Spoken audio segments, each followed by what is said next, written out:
കുറേ നാൾ കൂടിയിട്ടൊരു ബസ് യാത്ര ചെയ്ത വീഡിയോ ആട്ടാന്ന് ഞാൻ ഇടാൻ പോകുന്നത്. അങ്ങനെ ഞങ്ങളൊരു ദൂരെ യാത്ര പോവാണ്. ഞങ്ങളുടെ ചേട്ടൻ്റെ വീട്ടിലേക്ക് യാത്ര പോവാട്ടാ. ബസ്സിൽ വെച്ചിട്ട് ഓർത്തെ വീഡിയോ എടുത്തില്ലല്ലോ എന്ന്. അപ്പോൾ ജസ്റ്റ് ഇങ്ങനെ ഞങ്ങൾ രണ്ടുപേരും മാത്രമേ പോകണുള്ളൂ. അപ്പോൾ ഞങ്ങൾ രണ്ടുപേരും ഒരു വീഡിയോ ഒക്കെ എടുത്ത് പുറത്തതേ ഇരിയാലക്കൂട സ്റ്റാൻഡിൻ്റെ അവിടുത്തെ കടയുടെയൊക്കെ പുറത്തെ കാഴ്ചകളൊക്കെ എടുത്ത് അങ്ങനെ ഞങ്ങൾ പതുക്കാനെ പോവാട്ടാ. ബസ്സിൽ പാട്ടൊക്കെ വെച്ചിട്ടുണ്ട്, അതൊക്കെ കേട്ട് ഇങ്ങനെ പോവാം. മഴ പെയ്യുന്ന വിചാരിച്ച, പക്ഷെ മഴയൊന്നും ഉണ്ടായില്ല, നല്ല വെയിലായിരുന്നു. അങ്ങനെ ഞങ്ങളിങ്ങനെ പതുക്കാനെ അങ്ങനെ പോയിക്കൊണ്ടിരിക്കുക, ഇങ്ങനെ കഥകളൊക്കെ പറഞ്ഞ് പതുക്കാനെ കാഴ്ചകളൊക്കെ കണ്ട്.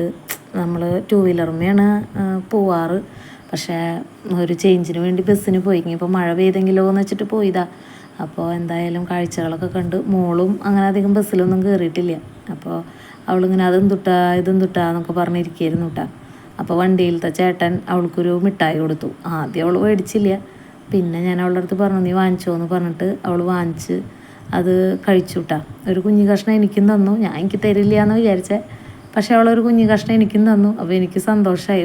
എനിക്കും കിട്ടിയല്ലോ എന്നുള്ളൊരു സന്തോഷം ഉണ്ടാവുമല്ലോ അങ്ങനെ. അപ്പോൾ ഞങ്ങൾ രണ്ടുപേരും അത് വായിലിട്ട് തിന്നു. അപ്പോൾ ആദ്യം ആരുടെ ലാസ്റ്റ് കഴിയാമെന്ന് ചോദിച്ചിട്ട് ഞങ്ങൾ തിന്നുകൊണ്ടിരിക്കുകയായിരുന്നു. അവസാനം ഞാനത് സൈഡിൽ ഇങ്ങനെ ഒളിപ്പിച്ച് വെച്ചു. അവൾ വിചാരിച്ച് എൻ്റെ കഴിഞ്ഞു എന്ന്. അപ്പോൾ അവളുടെ കഴിഞ്ഞപ്പോൾ ഞാൻ പറഞ്ഞു എൻ്റെ വായിലുണ്ട് എന്ന് പറഞ്ഞിട്ട് അങ്ങനെ മത്സരത്തിൽ ഞാൻ ജയിച്ചു. അങ്ങനെ ഞങ്ങൾ അങ്ങോട്ടും ഇങ്ങോട്ടൊക്കെ വർത്താനമൊക്കെ പറഞ്ഞ് കളിച്ച് ചിരിച്ച് ബസ്സിലധികം ആൾക്കാരൊന്നും ഉണ്ടായിരുന്നില്ല കേട്ടോ. ആൾക്കാരൊക്കെ കുറവായിരുന്നു. എന്താണാവോ ആൾക്കാരൊക്കെ കുറവ്. അങ്ങനെ ഞങ്ങളിങ്ങനെ പതുക്കാനെ ഓരോ കാഴ്ചകളൊക്കെ കണ്ട് അവൾക്ക് ഇങ്ങനെ ഓരോന്ന് അവൾക്ക് ഭയങ്കര ആകാംക്ഷയായിരുന്നു. അതെന്തുട്ടാന്നൊക്കെ ചോദിച്ചിട്ട്. അപ്പോൾ അതങ്ങനെ കാഴ്ചകളൊക്കെ പറഞ്ഞ് ഇങ്ങനെ കണ്ട് ഓരോന്നൊക്കെ ഇങ്ങനെ പറഞ്ഞ് ഞങ്ങളിങ്ങനെ യാത്ര ഇങ്ങനെ ചെയ്തുകൊണ്ടിരിക്കട്ടോ. തിരക്കൊന്നും ഇല്ലാത്ത കാരണം നല്ല സുഖമായിരുന്നു. അത് അത്യാവശ്യം എന്താ പറയുക, നല്ല ഫ്രീ ആയിട്ട് തന്നെ ഞങ്ങൾ നല്ല വിസ്തരിച്ചൊക്കെ സീറ്റിലൊക്കെ ഇരുന്ന് നല്ല രീതിക്ക് യാത്ര ചെയ്തു. അങ്ങനെ ഞങ്ങൾ പുത്തൻപീടിയേക്കായിട്ടാണ് ഞങ്ങൾ പോണത്. ഞങ്ങളെ ചേട്ടൻ്റെ വീട് പുത്തൻപീടിക. അവിടെ എത്തിയപ്പോൾ അവൾക്ക് വെള്ളം ദാഹിക്കണു. അങ്ങനെ അവൾക്കൊരു ജ്യൂസ് വേണം, ഒരു മഞ്ച് വേണം.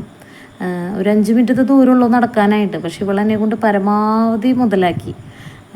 അങ്ങനെ എന്നിട്ട് പിന്നെ അവൾ പറഞ്ഞു ഞാനിങ്ങനെ ഓടുക, അപ്പോൾ എൻ്റെ ഒരു വീഡിയോ എടുക്കാൻ എന്നിട്ട് കാവടി തുള്ളി പോകുന്നുണ്ട് കേട്ടോ. അങ്ങനെ അത് മാത്രമുള്ളൂ. പിന്നെ പുറത്തേക്ക് ഇറങ്ങി കഴിഞ്ഞ് കഴിഞ്ഞാൽ പിന്നെ അവൾക്ക് ഒരു ജ്യൂസും ഒരു മിഠായും വേണം.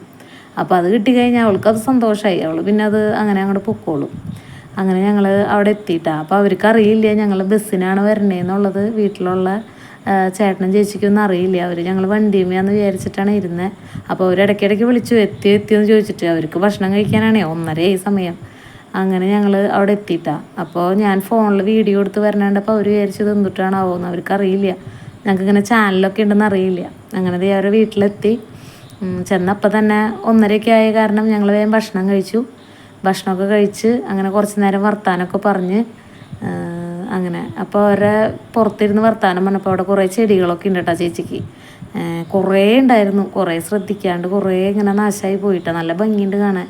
ആളത് ഭംഗിക്ക് സെറ്റ് ചെയ്തിട്ടുണ്ട്, നല്ല ഭംഗിയിൽ സെറ്റ് ചെയ്തിട്ടുണ്ട്. ആൾ നന്നായി നോക്കും ആൾ. അപ്പോൾ കുറേ ഇങ്ങനെ പുഴുവൊക്കെ വന്ന് കേടായി പോയി. ആൾ വിചാരിച്ച് വെള്ളം ഒഴിക്കാണ്ട് പോയതാവെന്ന് വിചാരിച്ചേ. പിന്നെ ആൾ നോക്കിയപ്പോഴാണ് ചെടിമൊക്കെ ഒരു തരം പുഴു. അങ്ങനെ കുറേ പുഴുതൊന്നൊക്കെ പോയിടി എന്നൊക്കെ പറഞ്ഞിട്ട് ആളിങ്ങനെ പറഞ്ഞിരിക്കുക, വിഷമിച്ചിരിക്കുക കേട്ടാ. പിന്നെ ഞങ്ങൾ വൈകുന്നേരമായപ്പോൾ ചായയുടെയൊക്കെ കഴിഞ്ഞ് ഞങ്ങൾ തിരിച്ചു വരാം. ചേട്ടൻ്റെ വീട്ടിൽ പോയി കഴിഞ്ഞാൽ എപ്പോഴും അതെ, തിരിച്ചു വരുമ്പോൾ എന്തായാലും നമ്മുടെ കയ്യിലൊരു കവറുണ്ടാവും. ഭക്ഷണമായാലും ഇത്തവണ പിള്ളേർക്ക് ബാഗാണ് ആൾ കൊടുത്തത്. അങ്ങനെ എന്തെങ്കിലുമൊക്കെ തന്നു വിടും ആൾ. അപ്പോൾ അതൊക്കെ കയ്യിൽ പിടിച്ച് ബസ്സിൽ കയറുമ്പോൾ സീറ്റ് കിട്ടണേ എന്നൊരു പ്രാർത്ഥന മാത്രമേ ഉണ്ടായുള്ളൂ. അത് പ്രാർത്ഥിച്ച പോലെ തന്നെ സീറ്റൊക്കെ കിട്ടി. അപ്പോൾ അതിലിങ്ങനെ തിരിച്ച് ഇങ്ങനെ യാത്ര ചെയ്ത് അങ്ങനെ ഞങ്ങൾ വീടെത്തിയിട്ട് അവിടം വരെ ഞങ്ങൾ വീഡിയോ എടുത്തിട്ടുള്ളൂ കേട്ടോ. അപ്പോൾ ഓക്കെ.